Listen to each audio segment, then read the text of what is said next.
Hi, I'm Ryan Hunter, and this is Kalispell Connections, a program where we talk about issues important to the community. And with me today is Denny Olson, the conservation educator with Flathead Audubon. Hi, Denny. How you doing, Ryan? All right.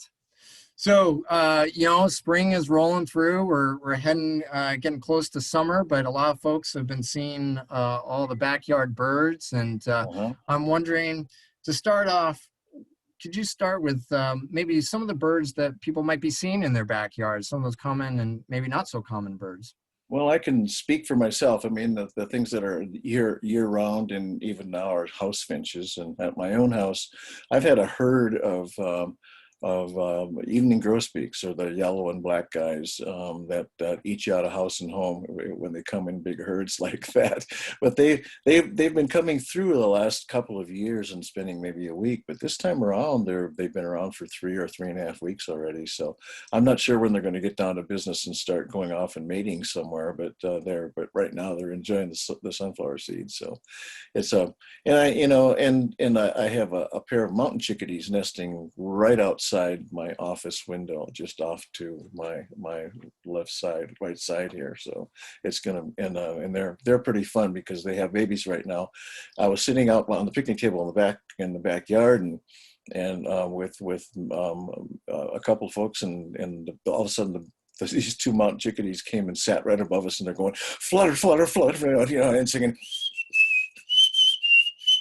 like that, doing their little, so they were just like, I said, I bet you they just had kids hatch, and sure enough, they're going in and out every 10 seconds these days. So it was pretty cool. They wanted to announce to the whole world that things were a success. It's pretty fun stuff. Yeah, I just saw just yesterday some waxwings as well. Oh, really? Yeah, Yeah. I wasn't sure. Would they be cedar or would they be the Cedar other? this time of the year, probably. Yeah, in the winter time around here, on the mountain ash trees we have are the main food source for the Bohemian waxwings, which on really good years or bad years, depending on how you look at it, Bohemian waxwings come in thousands. I've seen herds of somewhere between 3,000 and 5,000 in one large flock, and it's pretty impressive to see that kind of a thing. Well, one time there was a merlin chasing the whole flock around trying to catch the slowest bird, so it was pretty fun to watch. But this time of the year they moved way north, far up on the tundra, and they're nesting up there. And the ones that come from the south to here are the cedar waxwings. Yeah, I love the waxwings. They're such beautiful birds. They don't even look like they have feathers. They look like they have fine fur, Yeah, They're yeah, the so, wax wing. I mean, it looks like, I know, yeah. it's beautiful. Yeah, they're beautiful. You're right. So, people's backyards, I'm always interested in how I can enhance the habitat in my backyard for birds. What are some of the things you recommend for folks in attracting birds to their backyards? Obviously, some bird seed, but what else do you recommend? One of the things that I've found through personal experience just lately is I have this little waterfall with a pump that just basically dribbles water. It just drips, and just that sound of dripping water attracts a ton of birds that I never had here before. I had a hermit thrush sitting around on that thing, which is like a high elevation bird this time of the year, and it really attracts a lot of birds. And actually, I have my hummingbird feeders right over the top of the water, and that attracted them to the hummingbird feeders as well. The other thing I really recommend for people to do, and I've started that in my backyard, is go with completely native plants. Be careful not to use non-natives, because the non-natives don't have they're not paired with insects that lay eggs on them, and the larvae hatch and they eat the legs, the leaves of the insects, and that has a lot to do with birds, because birds this time of the year, when they're starting to have chicks and starting to hatch chicks, they have to be timing that perfectly with the hatch. It's very specific, a hatch of a certain kind of caterpillar on a certain kind of native tree. And so all three things are tied together very closely. So if you don't have native plants, it disrupts the rhythm of the breeding and nesting and raising chicks process of most native birds. So native plants lead to native insects, and native insects lead to hatches that are perfectly timed with the native birds. So it's very important to have native plants as much as possible. And on the birdhouses, I know I made this mistake early on, but having the right sized hole on the birdhouse for the type Yeah. of bird that you're wanting to attract. Yeah, it is interesting because they can be kind of picky, and at times you go like, "What are you doing? You're a chickadee in an owl house," you know. But most of the time they're quite picky in terms of the kinds of the cavity nesters are.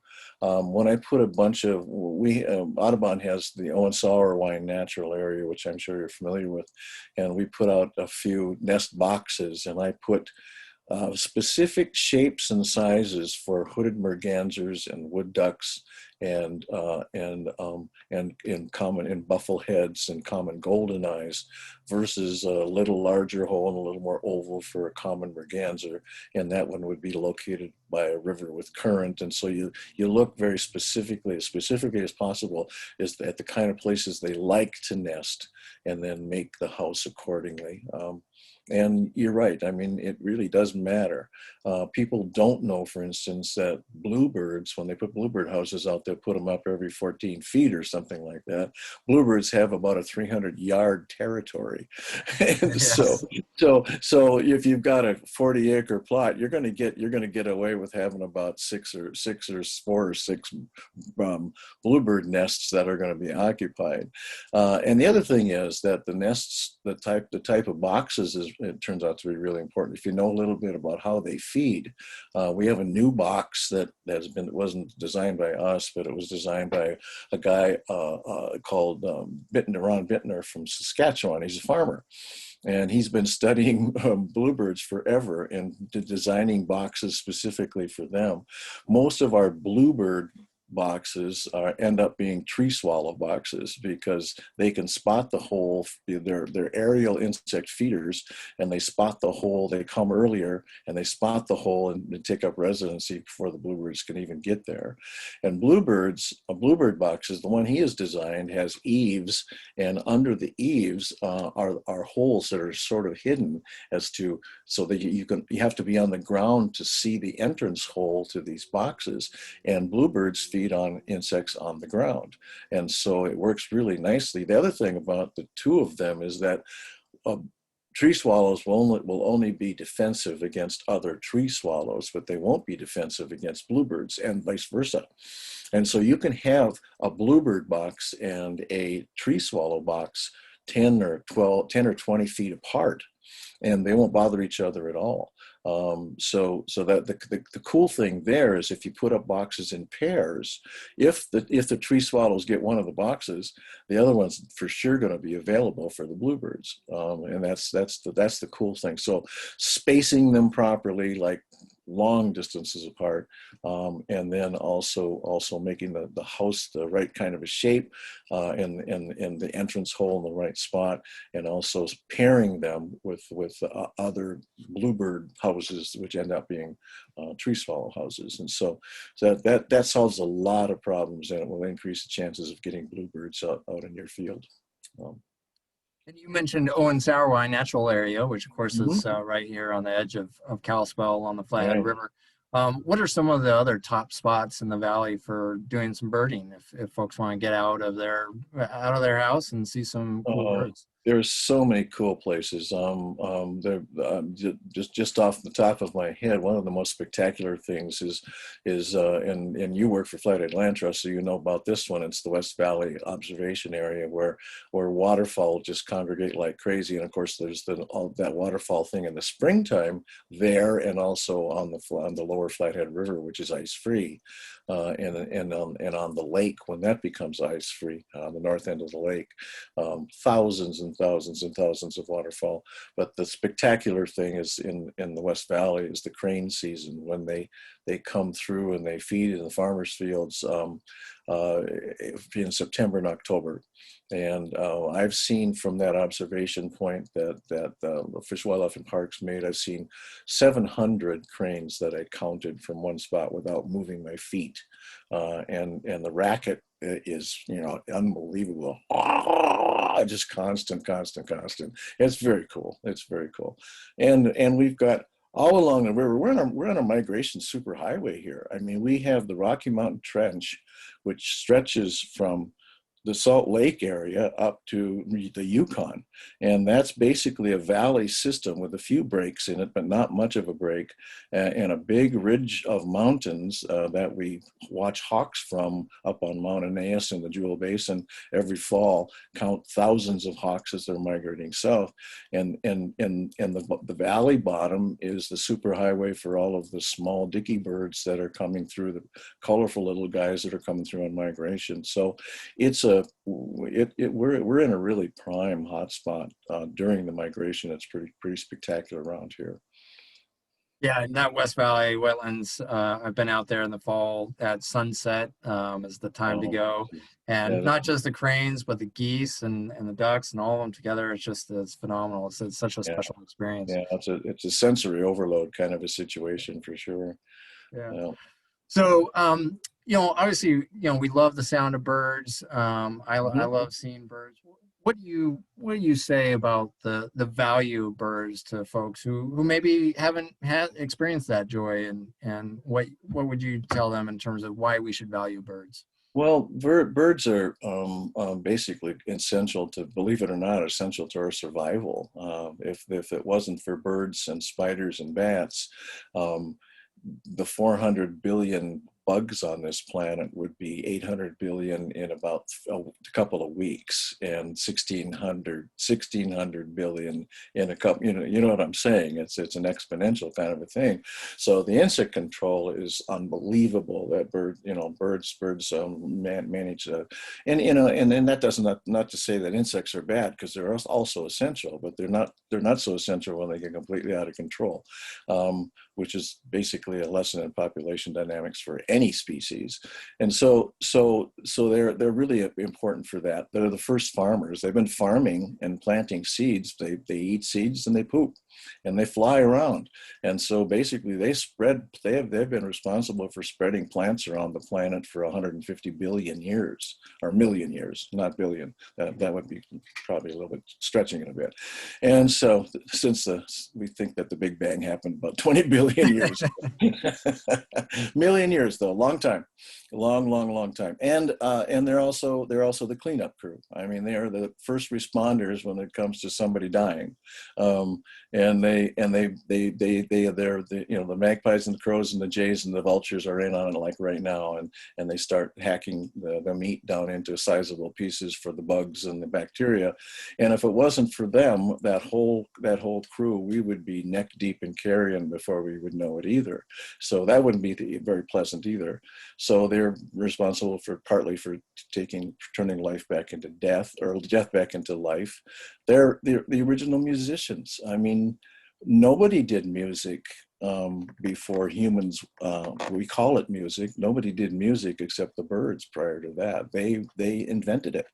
And so if you've got a good musical ear, you got to listen to birds, and you got to understand that when a wood thrush goes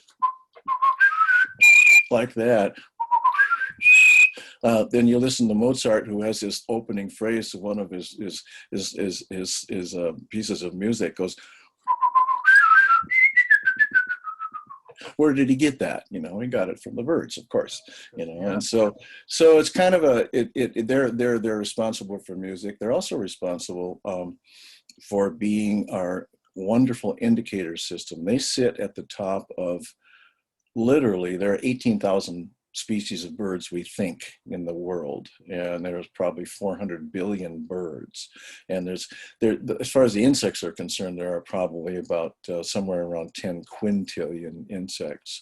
And the birds, that many birds and that many species, and they're everywhere. They're literally in Antarctica and the Arctic and out in the middle of the ocean. They fly. They're able to go anywhere they want. And those guys are are sitting at the tops of food chains, and every single one of them has a food chain that they are pretty much on top of. Occasionally they're prey for somebody else so that they're not quite the top of the food chain. But the fact of the matter is, if something goes wrong with anything below that food chain, all the way down to the microorganisms in aquatic systems or marine systems or terrestrial systems, if anything goes wrong below that, the birds are going to be the first thing, not being able to nest and do very well, are going to be your first indication that something's wrong. And then the scientists are immediately starting to look what's going on here. So they're great indicator species of the health of our ecosystem. And they're inspirational. I mean, you know, and I know that sitting and listening to birdsong can be one of the most relaxing, cool, wonderful things in the world. And many artists and musicians and other people have been very inspired by birds, and so they're essential. Basically, you know, if it wasn't for birds, we'd be dead. We wouldn't be here. It just wouldn't be here. So Yeah, and sadly, a lot of birds are currently in decline. Even some of the most common yeah, bird yeah, species. National Audubon and Cornell Laboratory and some of the main scientists that study bird populations have been looking at literally tens of millions of birds. I mean, when people punch in their birds on eBird, or they punch it into, or they do a Christmas count for the last 70 years or so. Since 1970, since the first Earth Day, ironically, in the last 50 years, the population of birds in general in North America, nesting birds that nest here, has dropped 30%. So we've lost a third of our birds in the last 50 years. And that's pretty significant. There's nothing like that that's ever happened in the fossil geologic record, and it has a lot to do with a lot of things. I mean, obviously we're responsible for pesticides, but the main elephant in the room is habitat for birds. They need places to live, the kind of place that they need to find their food and to find their nests and to be protected. And we are eating up land like crazy. That's why organizations like yours are so important for preserving agricultural land and farmland, and making sure that it stays that way and it doesn't get all subdivided.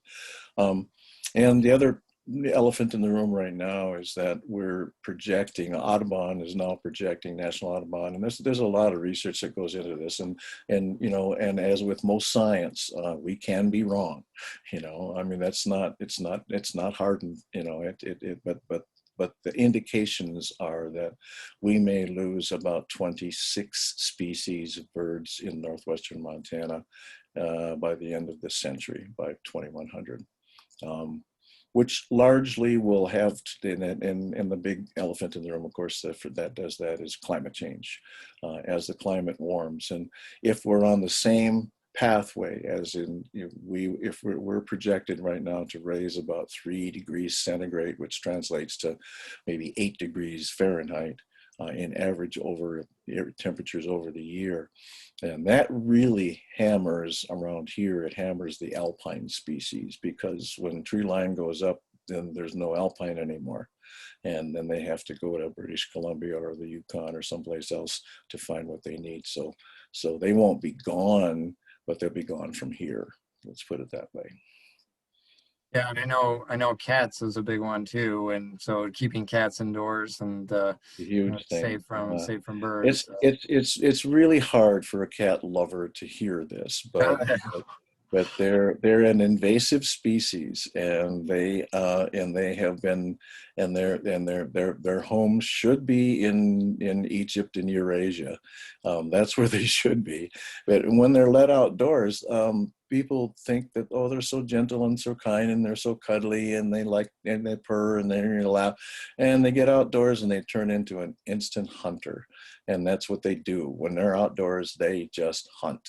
And the estimates are not pretty. The estimates that people have made are that somewhere between 1.6 and 3.4 billion birds per year in North America get killed by cats, which is a huge thing. It's probably the second most lethal thing other than habitat destruction for the reason populations of birds are going down.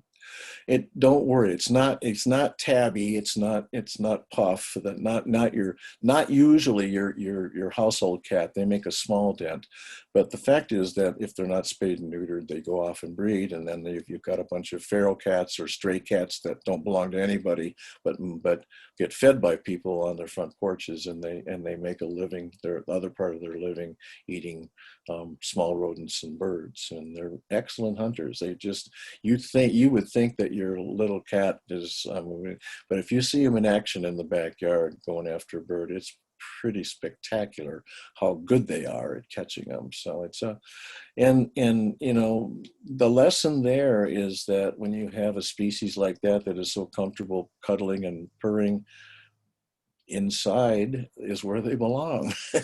They belong inside, and when you let them outside, they're going to instantly turn into that other creature that hunts. That's just the way it is with cats. As a new cat owner, we keep our cat indoors, but supervised outings. Yeah, supervised outings is fine as long as they're supervised, right? Yeah. Yeah.